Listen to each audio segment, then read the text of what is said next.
And we are back. Happy New Year, and all that. I'm a little bummy today, Brian. I wore the same clothes twice in a row. How about that? You know Me too. I put the Book same, 'em. Yeah. Put the same shit on. Just came back up. It's cold, man. This is my warmest jacket. Yeah. Looks nice. Appreciate you, man. Yeah. Spent a little bit on it, man. Brian, there's been a lot of talk, hubbub about defensive coaches. Yeah. Brian Flores even went up there and had a little bit of press availability. He did. People asking him questions, Brian. When Mike Florio's report, Pro Football Talk, when it first came out, hey, man, there's some swirls and circles that the Cowboys might be interested in Brian Flores. Let me tell you why I didn't care that Florio tweeted that. Yeah. I work for DallasCowboys.com sometimes. Yeah. Not full-time or nothing like that, but I just work for him sometimes. Yeah. And every time I say anybody's name, they won't let you do it. They're eager to go, hey. Yeah, you can't do that. Hey. Can't do that. And I'm Voch, you know what I'm saying? You're Voch. I'm Voch on some miscellaneous platform. Right. And I'd be like, boy, I think Brian Flores is a good coach and he would improve the Cowboys. Derek is, hey, hold on. Hey. You know what I'm saying? Hey, you know what I'm saying? I can't at all. Yeah, sure. My personal anecdotal experience. Oh, you'll learn. I can't say shit. You know what I'm saying? So, Brian, what league circle people is Mike Florio hearing from? Yeah. Todd Williams, Pacifica, Steven, Jerry. You think they talked to somebody and somebody told Florio, hey, man, we're going to be looking at Brian Flores. They should. So I didn't believe. They should be looking for Brian. Should. But I didn't believe the report. I don't think that is fake. Yeah. I think Flores should be a name that they're looking into, and they're probably looking into him. Yeah. But the initial report, I know how tampering works in this league because I'm an NFL employee. Yeah. Look at old Voch. You signed that paper, didn't you? I signed that damn paper and did that workshop. That workshop. Did you miss any questions on that workshop, by the way? Yeah, I missed it. They're worded funnily. They are very worded funnily. But I eventually got through it and passed it. Yeah, there you go. Brian, that's all that matters. What you think the hubbub is on this defense coordinator stuff? How do you think it's going to play out? Do you think it's going to be like a lengthy search, which will be different from what they did last year, Brian? Talk to me, please. I think the first stop with Florio in his situation, I think that there's people that do talk to Mike Florio. Sure. I think there's people that whisper. There's agents, players. He has sources. He's not into the place. I'm not saying that Mike Florio is right all the time, but I'm saying though that there's some things that people do tell him. And if you're the Dallas Cowboys, how could you not be interested in Brian Flores as a coach? He is available. He went on the podium, as you mentioned. He was talking about that he goes, yeah, there's been, Kevin and I, the organization, we've had some good conversations. I think that Brian Flores wants to be an NFL head coach again. I think he does. He's got a lawsuit that we'll see how that all works out against the NFL right now. Does that keep him from getting one of these jobs? We'll see. I know Josina Anderson, who I think Josina's got some really, really good sources herself, whether it's player-driven, coach-driven. I've seen her pushing for Brian Flores to be the next head coach of the New York Giants. So, that's what you're going to have to deal with right now with Brian Flores. Is in this hiring cycle, he going to be available to talk to other NFL teams, and is he going to entertain that? All while looking at the situation with the Vikings and maybe re-signing with them. The Cowboys absolutely should be in the Brian Flores hunt. And I don't think that Mike Florio is wrong at all about this. I think that I think he's clear about this. The things you now have to look at, Voch, in this coaching search, if in fact it will, and we want to believe that it will be. I'm pretty certain that this is going to be. I know pretty certain it's not a 100%. I think that Jerry Jones has made a decision about this, and I think it's going to be very similar to what we saw with Mike Nolan. You play a game, 3 days later, then you make this determination. So with all that being said, though, as they get the candidates together, we need to see what's going to happen in Tampa with Todd Bowles. Todd Bowles, a former defensive coordinator. Todd Bowles, a former head coach with the Jets. Now with Tampa, could be relieved of his job. We need to see what's going to happen in Cleveland with Jim Schwartz and that crew. Could that be an opening as well, where all of a sudden Jim Schwartz becomes available. That would be a veteran. But Jim Schwartz has been a head coach with the Detroit Lions, and then also too, his background. He is a guy that has had that long time NFL experience. So the thing now that we have to ask ourselves, Voch, is that are we in a situation where we hire one of these coaches, and this is where I want to make a point. Sure. If you hire a Brian Flores and things get turned around like you think it might, because your offense is good enough to do this, we think that Brian Flores, why would he want to stay in Minnesota with J.J. McCarthy as a quarterback when he could go to get Dak Prescott? That's my biggest point in all this. There's no question about that. But you're in a situation now where you get things turned around, and you're Brian Flores. He comes to Dallas and he does a great job, and you're a 12-5 or 13-4, and you get in the playoffs, and you're one of the higher seed teams. And then all of a sudden, a year from now, we're doing the same thing. These are the things I think that you have to be concerned about when you're hiring your next defensive coordinator. Jerry talks about continuity. He talks about, wanting to try and keep things in place. I feel like, though, if you hire a Brian Flores, which is great as it might be, that you might be in the same situation you are now, needing a new coach. So now do you pivot in that way? Do you try, because see, there's coaches now, like we look at the coach in Philadelphia with Vic Fangio. And Vic Fangio ain't looking for a head coaching job anymore. He had that day in the sun. Right. You look at Steve Spagnuolo. I think Steve Spagnuolo would love to be an NFL head coach again, but he's not looking for that gig. Are we to the point now where if Todd Bowles becomes available, is anybody looking at Todd Bowles as a head coaching candidate anymore after a couple of times? Jim Schwartz, sure. Are we looking for that? Do you now pivot and start to think about those types of players? How about Jim Leonard? Yeah. We've talked about him at Denver. Yeah. There's a young coach. All of a sudden, if Jim Leonard turns things around here, is he now going to be a head coaching candidate? I think you have to be very, very mindful of the guys you're interviewing, but are you thinking about a long term, or are you more willing to say, we need to fix this now, and whatever happens, happens? Here's my take on this, Brian, and you set this up wonderfully. I think good coaches leave. Yeah. Good coaches leave. That's just part of the game. Yeah. You look at Philly, man, them people done had, 8 different coordinators in 4 years, offense and defense? They changed those guys out, man. I wouldn't be afraid to hire a good defensive coach in fear of leaving. Yeah.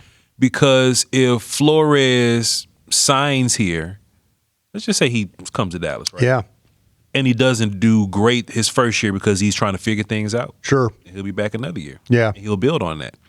Let's say Flores does well enough that he's considered for a head coaching job. Mm-hmm. Hopefully you won a Super Bowl in that time. Sure. So I'm not really fearful of it in that way.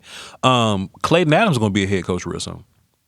I think Clayton Adams is going to be a head coach real soon, or a offensive play caller somewhere else, because you can't keep good coaches like that and not, you know what I'm saying? So I'm not in fear of my defense coordinator leaving. I believe in coaching trees, Brian. Mm-hmm. I just think you have to have the right foundation and the right coaching tree. And then now you have this lineup of dudes in this system, in this scheme, that kind of know it, right? Yeah. So, for example, I always talk about continuity and how I think it's false. You just need better dudes. I do slightly believe in continuity, but I want to build continuity with the right people and the right systems. Mm-hmm. I don't want continuity in Flus's system. Right. So Flus's coaching tree means nothing to me. Right. Dave Borgonzi and guys like that, and then Overstreet, they don't mean nothing to you. It means nothing to me. Yeah. Look at what the 49ers did, Brian. They've had great defensive coordinators back to back. Yeah. Because they built a tree within the scheme. But they went through Sorensen. Mm-hmm. Well, Sorensen was like their last. It didn't work. Yeah. But they got Bob Saleh back quick. D'Amico Ryans was there. Yeah. And he goes to be a head coach. Saleh was there, and he goes on to be a head coach. And they get compensatory picks because black people going to be head coaches, and you got your, you know what I'm saying? Your third round pick, Well, let's knock that Rooney Rule out if y'all don't mind. Yeah. So, Brian, how I feel is Bring in Flores. But what I would do if my last name was Jones, Right. I'm like, man, Mr. Flores, I'm trying to pay you a handsome amount of money. I'm gonna start talking to him like Calvin Candy if y'all seen the movie. I'm gonna pay a handsome amount of the balloons for you to be here. But I got questions, and I'm gonna question because I want to do an extensive right. I want to be extensive too on this as well. What does your coaching tree look like? Yeah. Who are your linebacker coaches? There you go. Who are your guys? Who's your D-line coach? There you go. Let me talk to them. Can we talk to them? Yeah. Real quick. Hey, the coaches you plan on hiring, bring them with you. Yeah, I agree. Bring them with you. I like this. So when you think about when Zim was here, you never thought Gunther would take over. Yeah. You never thought Zanina. Yeah. Zanina wasn't. Yeah. He ain't taking over. Right. I want one of these coaches. So let's just say Flores, right? And if Flores is here, he's at Crown Globe Media Studios, and my last name is Jones. Yeah. Brian, who's your linebacker coach? Yeah. How old is he? Yeah. Tell me, is he smart? Yeah. Brian, I'm not just hiring you. I want to hire a contingency plan. If something were to happen, Yeah. you catch COVID and can't coach, can somebody on your staff step in and coach for you? What that look like? Mm-hmm. If you go out and make some money somewhere else, because you can't stop me from, like, he can go be a linebacker coach for you, or he can be a defense coordinator for us. Right. Just like they found Kellen, and they like, hey, this is a bright young mind. Al Harris was a bright young mind that they probably would have wanted to keep or whatever. How many bright young minds you got on your staff? Right. You see what I'm saying? Yeah. They found Clayton Adams as a bright young mind. Right. So if they would have hired Kingsbury, right? Right. Is Clayton Adams coming with you? Oh, Clayton Adams coming with you? Yeah. All right, well, bring all y'all over here or whatever. You know what I'm saying? Like I kind of want to build in that way, Brian. So what I'm saying is, hire the coach. But what does Schwartz linebacker coach look like? Yeah. What does Flores D-line coach look like? What is Ty Bowles? Yeah. What's your contingency? Jonathan Gannon maybe at Arizona might be another one. Gannon, bring somebody with you that knows your system. Yeah. So now Flores has laid this foundation of this super complex system. Right. But you got a linebackers coach that's been in that system with you for 10 years. Right. Can he call plays? Yeah. Can he do that? Yeah. You know, it needs to be more. It needs to be more than just the defensive coordinator. You remember how Mike McCarthy was here and he was the head coach? Yeah. But Fossil was like the backup head coach? Yeah. Who's your backup defensive coordinator? Yeah. Who's your backup guy? Yeah. And then we'll talk about it from there. We'll figure it all out from there. So, man, Brian, I think I'm not bothered by it. You're going to lose good coaches all the time. But I'm interested in trees. Linehan was here. Kellen was a part of his tree. Yeah. Linehan goes, come on, Kellen, it's your time. I would have loved it if Kellen built his own, but Kellen's a young guy. Right. You know what I'm saying? Flores is established. Right. Bowles is established. Right. I think that should be a part of the conversation, Brian. Yeah, I don't disagree with you, though. I think that we don't do a good enough job of that. That would be, if I was hiring you as a head coach, I would clearly want to know who your coordinators are, but in your position coaches. But I kind of feel like if you're a head coach and you have a bad offensive line coach, and I find out you're doing nothing but hiring your buddies, I'm probably not going to give you this job. When the 49ers hired Shanahan, he brought some people with him. He did. He brought some people with him. Yeah, he did. And I'm sure they had to be a part of the conversation. Yeah. All the people coming from his tree. Yeah. Damn, Shanahan a genius, man. Man, what's your running back coach look like? Yeah. What's your offensive quality control dude look like? Yeah. Everybody from the damn Shanahan tree got a job because they listened to that dude coach for 10 years. Right. Man, find me a coach that got a... And look, even if the linebackers coach, even if he's some dude I never heard of. Yeah. Do you know this system inside out? Yeah. Flores... What's his background? Before he left the Cowboys and went and got a head coaching job at Cincinnati or whatever, man, Flores laid a foundation here. Yeah. And you was behind Flores. Do you know this system inside out? I don't know who you are, but you know this system inside out. Yeah. Hey, y'all don't know this coach, man, but we know him. He been in this system for years, Brian. He know like the back of his hand, and nothing schematically is going to change on defense. See, you don't feel like that they could have done something if Eberflus, if they wanted to make a move on Eberflus, that they didn't have somebody in place that could have done that, to been the coach and been better, or maybe schemed it a little bit better.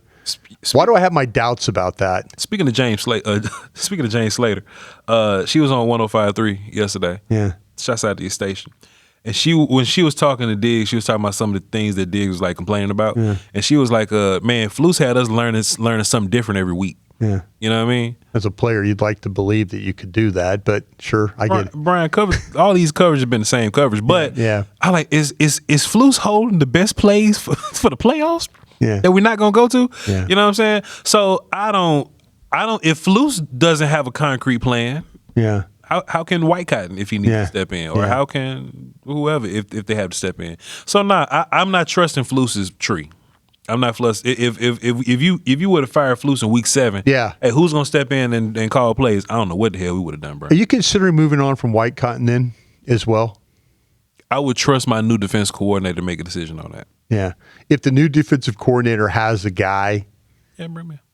Yeah, I mean, but you're right. You need to vet all these guys. So like if you tell me we're going to hire you, I need to know. I need to know who you're thinking about right now. You know where we missed it? Where we missed out on 8 and Dirty. Yeah. Oh, yeah. That's where we missed out. Tell me about it. Talk about a golden branch on your tree. Yeah. Aiden Dirty and Al Harris have gone on to do cool things. Right. Dirty's a little higher on the.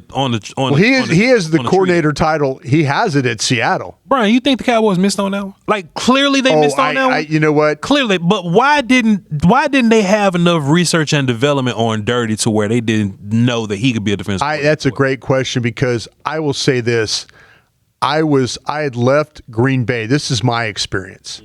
I'd left Green Bay and they hired Ray Rhodes after, in 1999. Like Ron Wolf hired Ray Rhodes, and he lasted 1 year in Green Bay. They had a chance to interview Andy Reid. They had a chance to give Andy Reid that job. Yeah. And they didn't do it. They hired Ray Rhodes, who had been there before on our staff. Yeah.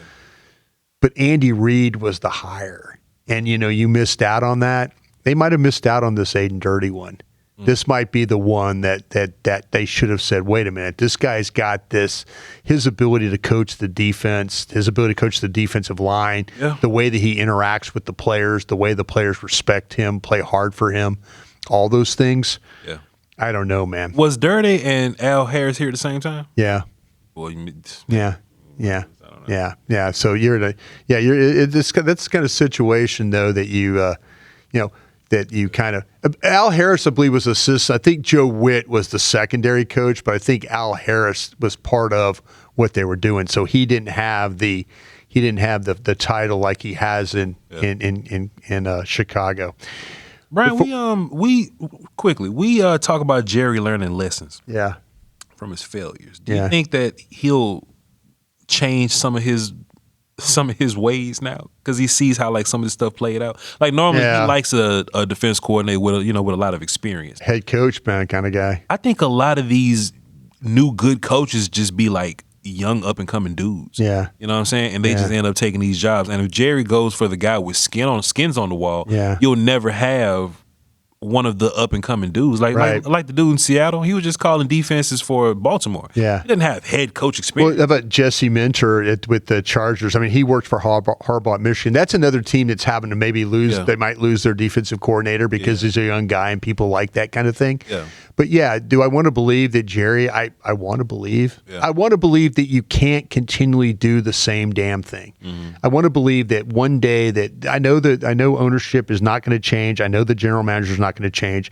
I just wish Jerry Jones didn't listen to everybody. Yeah, for sure. I wish he would just listen to Will McClay. Let Will McClay go. And listen, Will McClay, I'm not doing this, I'm not capping for Will McClay here. I mean, I'm not doing that. I'm not saying that in a way. I'm just saying that to me, he's got too many people. I don't need consensus all the time. Mm-hmm. I need the best players here. I need somebody with that kind of that vision. And I think if you let Will, and he didn't have to worry about the scouts, and he didn't have to worry about the coaches, and he didn't have to worry about the Joneses, I think they would be better off. Yeah. But to me, I want to believe that Jerry Jones is looking at the way that some of these coaches have been hired in the past for his organization and making them a, hey, come on in, have a steak, spend the night, and the next thing you know, you're the offense or defensive coordinator. I want to believe that Brian Schottenheimer is going to walk him through an extensive search for the next defensive coordinator. Yeah. I want to believe that. If this thing is hired in 2 days after he's fired, then I can't stand when they do that. I want to do what you're talking about doing. Yeah. Bring a guy in, tell me your staff, and then kind of pick the best group from that. Yeah.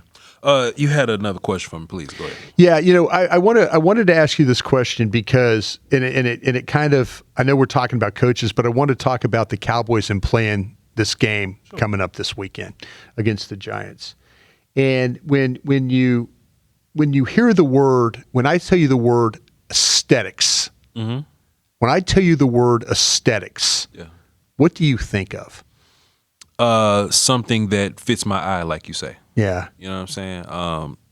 TikTok has made it more about vibes. Yeah. They've commandeered the word aesthetics, but I think it's about something that looks good, that fits your eye. Yeah. That's how they're playing this game this weekend. They just want to put out a look. It's about aesthetics. Yeah. 8-8-1. Yeah. Aesthetically looks better than 7-9-1. I think that's nonsense. Oh, I know you do. No, I think. Now, to be fair, I do think if they jump up early like they did versus Washington, which could be a terrible idea. It could, yeah. Because your defense could completely fall apart. Yeah. I do think you'll see Milton play with the ones. Yeah. A little bit more. Yeah. I think they're wasting their time with this. Yeah. I don't think 7-9-1 is much different than 8-8-1. To them, aesthetically, it's the world to us because we get to go draft. But I don't think the risk of hurting a player is worth it. I just think being better next year is going to mean more than, hey guys, we finished 8-1. Yeah. Honestly, look, you won 7 games with the worst defense in the league. I think that's an accomplishment. I think that's an accomplishment, dog. Yeah. Look at what you did with the worst defense in the league, man. So yeah, I hate that they doing it. I just don't want that to happen to nobody. Yeah, I'm with you on that. I mean, I'm kind of in that mode where, I'm the drafter in me wants the best possible picks. But the guy, I think it was at 14th. I think Tampa Bay jumped up ahead of you. 14-21, yes. Yeah. So, I'm kind of in that mode about right now where I'd like to be the drafting position. I'd like that to be where it is. But I can understand, believe it or not, I can understand aesthetics. I don't. Let me tell you. I know you don't. One thing that I hold near and dear to me is the stat that Dak Prescott hasn't lost to the Giants in a million years since his rookie year. Yeah, twice. You know what I really want, Brian? Yeah. Just don't play Dak. Yeah. So that doesn't affect the record. Yeah. He's healthy going into next year. Yeah. Play your young guys so that you can get an evaluation on these dudes. Yeah. Milton gets some reps. And if you happen to lose, Brian, you're 7-8-1. Yeah. You're 7-8-1, Brian.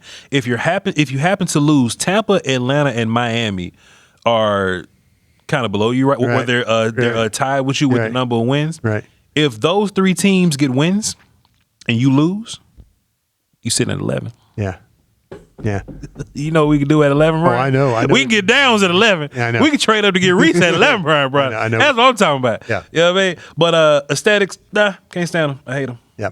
I'm with you, man. I understand aesthetics now. Like I said, when I was in the scouting aspect of being with the team, I understand them.